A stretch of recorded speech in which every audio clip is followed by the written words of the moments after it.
तेजिमोला, असम की एक हृदयस्पर्शी लोक कथा। नमस्कार दोस्तों, आपका स्वागत है हमारे YouTube channel Hindi story CG पर। आज हम आपको असम की एक बहुत ही प्रसिद्ध और भावुक लोक कथा सुनाने जा रहे हैं, जिसका नाम है तेजिमोला।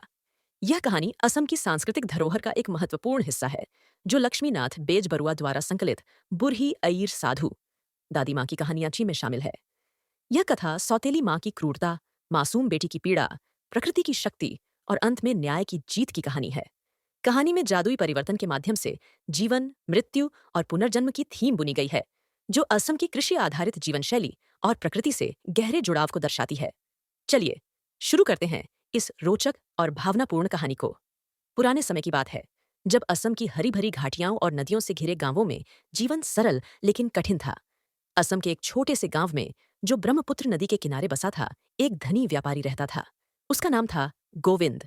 गोविंद एक मेहनती और ईमानदार व्यक्ति था, जो गांव के बाजार में चावल, चाय की पत्तियां और अन्य सामान का व्यापार करता था। उसकी पहली पत्नी का नाम था माया, जो बहुत ही सुंदर और दयालु महिला थी। माया ने एक प्यारी सी बेटी को जन्म दिया, जिसका नाम रखा गया तेजिमोला। तेजिमोला का नाम उसके चेहरे की चमक से रखा गया था, जैसे तेज की माला, यानी चमकदार फूलों की माला। वह बच्ची इतनी मासूम और सुंदर थी कि गांव के लोग उसे देखकर मुस्कुरा उठते। उसके बड़े बड़े आंखें, काले घने बाल और मीठी मुस्कान सबको अपनी ओर खींचती थीं। गोविंद अपनी बेटी से बेहद प्यार करता था। वह उसे हर शाम नदी किनारे घुमाने ले जाता, जहां तेजिमोला पानी में खेलती और मछलियों को देखकर हंसती। माया भी अपनी बेटी को बहुत लाड़ प्यार से पालती थी, लेकिन भाग्य की लीला अपरंपार होती है। जब तेजिमोला महज 3 साल की थी, उसकी मां माया को एक भयानक बुखार ने घेर लिया। गांव के वैद्य ने बहुत कोशिश की, जड़ी बूटियां दी, लेकिन माया बच न सकी। उसकी मौत से घर में सन्नाटा छा गया। गोविंद उदास हो गया और छोटी तेजिमोला अपनी मां की कमी महसूस करती, रात रात भर रोती। समय बीतता गया। गोविंद को लगा कि घर को संभालने और बेटी की देखभाल के लिए एक साथी की जरूरत है। गांव वालों की सलाह पर उसने दूसरी शादी कर ली। नई पत्नी का नाम था ललिता। ललिता बाहर से देखने में बहुत मीठी और देखभाल करने वाली लगती थी। वह गोविंद के सामने तेजिमोला को गोद में उठाती, उसे चूमती और कहती, यह मेरी अपनी बेटी है। लेकिन अंदर से वह ईर्ष्या की आग में जलती थी।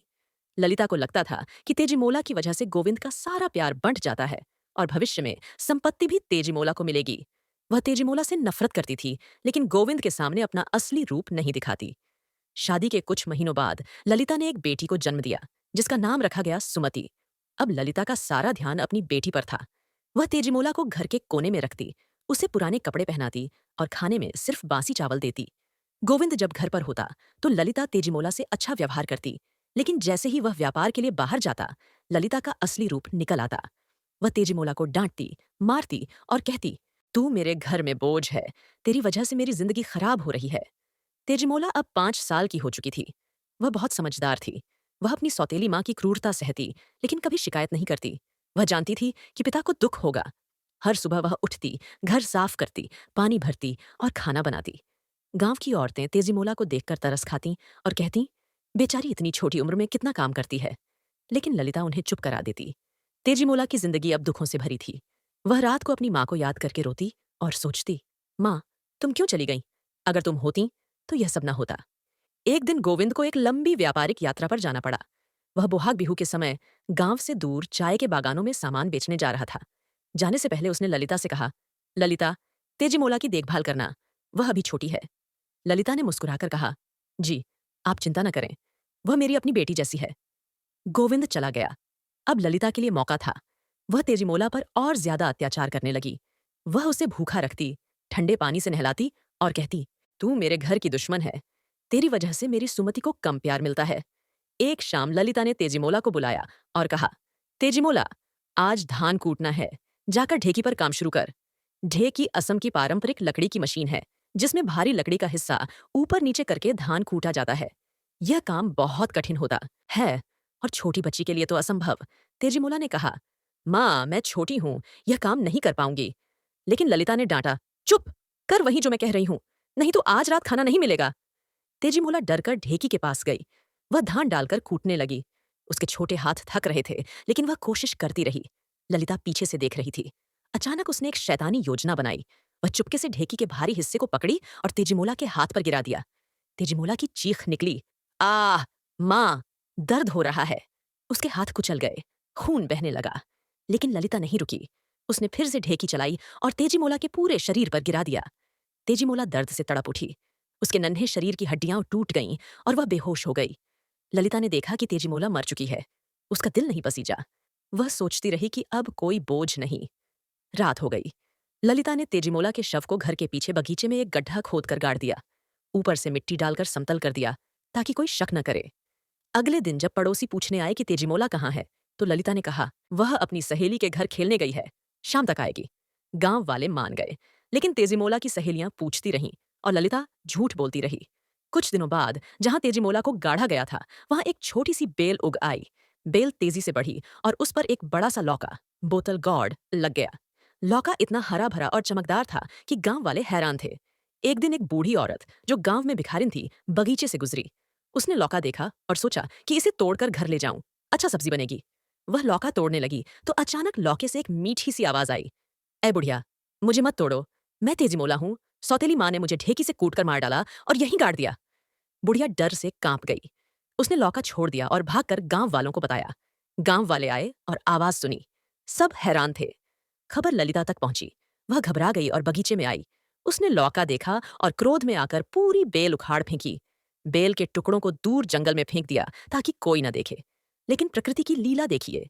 जहां बेल फेंकी गई, वहां कुछ दिनों बाद एक सुंदर आम का पेड़ उगाया। पेड़ तेजी से बड़ा हुआ और उस पर मीठे मीठे आम लग गए। आम इतने रसीले थे कि उनकी खुशबू दूर तक फैलती। बुढ़िया फिर से उधर से गुजरी। उसने आम देखे और सोचा कि एक तोड़ लूं। जैसे ही उसने आम छुआ, पेड़ से वही आवाज आई, ऐ बुढ़िया, मुझे मत तोड़ो, मैं तेजीमोला हूं। सौतेली माँ ने मुझे ढेकी से कूटकर मार डाला, फिर बेल बनाकर उखाड़ फेंका। बुढ़िया फिर डर गई और गांव वालों को बताया। गांव में हलचल मच गई। लोग पेड़ देखने आए। ललिता को पता चला तो वह और गुस्से में आ गई। उसने लकड़हारे बुलवाए और पेड़ कटवा दिया। पेड़ के टुकड़ों को जलाकर राख कर दिया और राख को नदी में बहा दिया। लेकिन तेजीमोला की आत्मा अभी भी न्याय की प्रतीक्षा कर रही थी। जहां राख बहाई गई, वहां एक छोटा सा तालाब था। कुछ दिनों बाद तालाब में एक सुंदर कमल का फूल खिल उठा। कमल इतना चमकदार और खुशबूदार था कि उसकी रोशनी रात में भी दिखती। गांव वाले कहते, यह कमल तो जादुई लगता है, लेकिन कोई छूने की हिम्मत न करता। इधर तेजीमोला का पिता गोविंद अपनी यात्रा से लौट रहा था। वह नाव पर सवार था जो ब्रह्मपुत्र नदी से गांव की ओर आ रही थी। यात्रा सफल रही थी। वह बहुत सारा सामान बेचकर अमीर हो गया था। उसके मन में तेजीमोला की याद थी। वह सोच रहा था कि घर पहुंचकर बेटी को गले लगाऊंगा और उसे नए कपड़े और खिलौने दूंगा। नाव तालाब के पास से गुजरी तो गोविंद ने कमल देखा। कमल की चमक ने उसे आकर्षित किया। वह नाव रोककर कमल तोड़ने तालाब में उतरा। जैसे ही उसने कमल को छुआ, कमल से आवाज आई, ऐ पिता, मुझे मत तोड़ो, मैं तुम्हारी तेजीमोला हूं। सौतेली माँ ने मुझे ढेकी से कूट कर मार डाला, फिर बेल बनाकर उखाड़ा, आम का पेड़ बनाकर कटवाया और अब कमल बनकर तुम्हारे इंतजार में हूं। गोविंद की आंखों से आंसू बहने लगे। वह समझ गया कि उसकी बेटी के साथ क्या हुआ। उसने कमल को प्यार से हाथ में लिया और कहा, बेटी, मैं तेरा पिता हूं, अब कोई दुख नहीं होगा। जैसे ही उसने यह कहा, कमल से एक चमक निकली और तेजीमोला फिर से जीवित होकर अपनी असली रूप में आ गई। वह पिता के गले लगकर रोने लगी। गोविंद ने उसे सीने से लगाया और घर की ओर चले। घर पहुंचकर गोविंद ने ललिता को बुलाया। ललिता तेजीमोला को जीवित देखकर सहम गई। गोविंद ने कहा, ललिता, तुमने मेरी बेटी के साथ क्या किया? सारी सच्चाई बता दो। ललिता डर से कांपने लगी और सारी क्रूरता कबूल कर ली। गांव वाले इकट्ठा हो गए। गोविंद ने ललिता को सजा दी, उसे घर से निकाल दिया और गांव से बाहर कर दिया। ललिता अपनी बेटी सुमति के साथ चली गई और कभी लौटकर न आई। तेजीमोला अब खुशी से रहने लगी। पिता ने उसकी अच्छे से देखभाल की। तेजीमोला बड़ी होकर एक नेक और दयालु महिला बनी। गांव वाले उसे प्रकृति की बेटी कहते, क्योंकि वह प्रकृति के रूपों में जीवित होकर लौटी थी। दोस्तों, यह थी तेजीमोला की पूरी कहानी। इस कहानी से हमें सीख मिलती है कि क्रूरता और ईर्ष्या कभी नहीं जीतती। मासूमियत और अच्छाई हमेशा वापस लौटती है, चाहे वह किसी भी रूप में हो। प्रकृति हमारी रक्षा करती है और न्याय अंत में जरूर होता है। असम की यह लोक कथा हमें परिवार में प्यार और दया की महत्वपूर्णता सिखाती है। अगर आपको यह कहानी पसंद आई तो वीडियो को लाइक करें, चैनल को सब्सक्राइब करें और घंटी दबाकर नोटिफिकेशन ऑन कर लें। कमेंट में बताएं कि आपको कहानी का कौन सा हिस्सा सबसे ज्यादा पसंद आया। अगली कहानी में मिलते हैं एक और रोचक लोक कथा के साथ। धन्यवाद।